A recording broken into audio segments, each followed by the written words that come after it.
নমস্কাৰ, এই মুহূৰ্তত অসমৰ প্ৰত্যেকগৰাকী জনতালৈ দিবলৈ ওলাইছোঁ ডাঙৰ খবৰ। আজি হৈছে 1 এপ্ৰিল। আজি অসমৰ লাখ লাখ দুখীয়াসকললৈ কেইখনমান চৰকাৰী আঁচনিলৈ দিবলৈ ওলাইছোঁ ডাঙৰ খবৰ।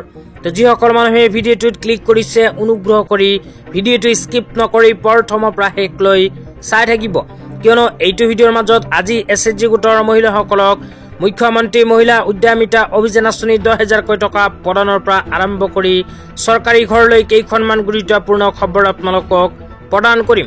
অনুগ্ৰহ কৰি ভিডিঅ'টো স্কিপ নকৰি প্ৰথমৰ পৰা শেষলৈ চাই থাকিব, লগতে ভিডিঅ'টো শ্বেয়াৰ কৰি আপোনালোকৰ বন্ধুবৰ্গকো জনাই দিব। তো বলক ভিডিঅ'টো আৰম্ভ কৰি আজি প্ৰথমটো গুৰুত্বপূৰ্ণ খবৰৰ বিষয়ে বিস্তাৰিত জানি লওক।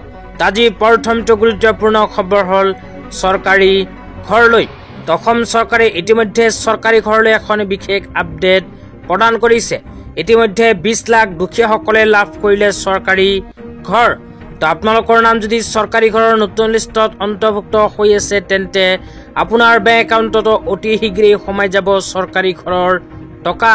তেতিয়া আপোনালোকক দেখুৱাই আছো, অসম চৰকাৰে এনেকুৱাকৈ এখন আপডেট প্ৰদান কৰিছে চৰকাৰী ঘৰলৈ। ইয়াতে লিখা আছে, অসমত প্ৰধানমন্ত্ৰী আৱাস যোজনা গ্ৰামীণৰ অধীনত 20 লাখ পকী ঘৰ সম্পন্ন। তো যিসকল মানুহে চৰকাৰী ঘৰ পোৱাৰ কাৰণে আবেদন কৰিছিল, সেইসকলৰ ভিতৰত ইতিমধ্যে অসম চৰকাৰে 20 লাখ দুখীয়াক প্ৰদান কৰিলে চৰকাৰী ঘৰ। তো 20 লাখ দুখীয়াসকলে ইতিমধ্যে প্ৰধানমন্ত্ৰী আৱাস যোজনা গ্ৰামীণৰ অধীনত চৰকাৰী ঘৰ লাভ কৰিলে। তো আপোনালোকৰ নাম যদি চৰকাৰী ঘৰৰ নতুন লিষ্টত অন্তৰ্ভুক্ত হৈ আছে কিন্তু টকা পোৱা নাই, তেন্তে অতি শীঘ্ৰেই আপোনালোকৰ বেংক একাউণ্টত চৰকাৰী ঘৰৰ প্ৰথম কিস্তিৰ 37,500 টকা সোমাই যাব। লগতে যিসকল মানুহে এতিয়ালৈকে চৰকাৰী ঘৰ আবেদন কৰা নাই, সেইসকল মানুহৰ বাবে আহি গৈছে সোণালী সুযোগ, কিয়নো এতিয়া আপোনালোকে বিচাৰিলে জিঅ' টেগিঙৰ সহায়ত কৰিব পাৰে চৰকাৰী ঘৰৰ নতুন আবেদন। তো চৰকাৰী ঘৰ কেনেকৈ আবেদন কৰিব লাগিব যদি জানিব বিচাৰে, তেন্তে অতি সোনকালে আপোনালোকে নিজৰ নিজৰ পঞ্চায়তত গৈ যোগাযোগ কৰিব। তাতে আপোনালোকে চৰকাৰী ঘৰৰ আবেদন সম্পৰ্কে বিতংভাৱে জানিব পাৰিব। তেতিয়া আপোনালোকক দিবলৈ ওলাইছোঁ আজি দ্বিতীয়টো খুবেই গুৰুত্বপূৰ্ণ খবৰ। আজি দ্বিতীয়টো গুৰুত্বপূৰ্ণ খবৰ হ'ল মুখ্যমন্ত্ৰী মহিলা উদ্যমিতা অভিযান আঁচনিলৈ।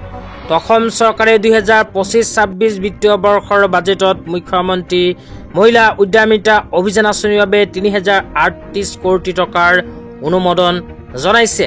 তো যিসকল মহিলাই মুখ্যমন্ত্ৰী মহিলা উদ্যমিতা অভিযান আঁচনিত আবেদন কৰিছিল, সেইসকল মহিলাৰ বেংক একাউণ্টত অসম চৰকাৰে আজি সোমাই দিব মুখ্যমন্ত্ৰী মহিলা উদ্যমিতা অভিযান আঁচনিৰ প্ৰথম কিস্তিৰ 10,000 টকা।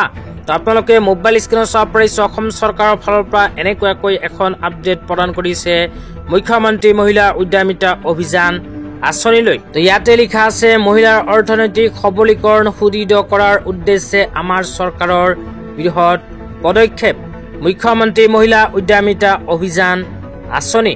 তো মুখ্যমন্ত্ৰী মহিলা উদ্যমিতা অভিযান আঁচনি টকা প্ৰদানক লৈ এনেকুৱা এখন আপডেট চৰকাৰৰ ফালৰ পৰা প্ৰদান কৰিছে। তো ইয়াতে লিখা আছে, 1 এপ্ৰিলত বিহালীত হ'ব শুভ উদ্বোধন। 25 লাখতকৈ অধিক মহিলা ক্ষুদ্ৰ উদ্যোগীক বিত্তীয় সাহায্য।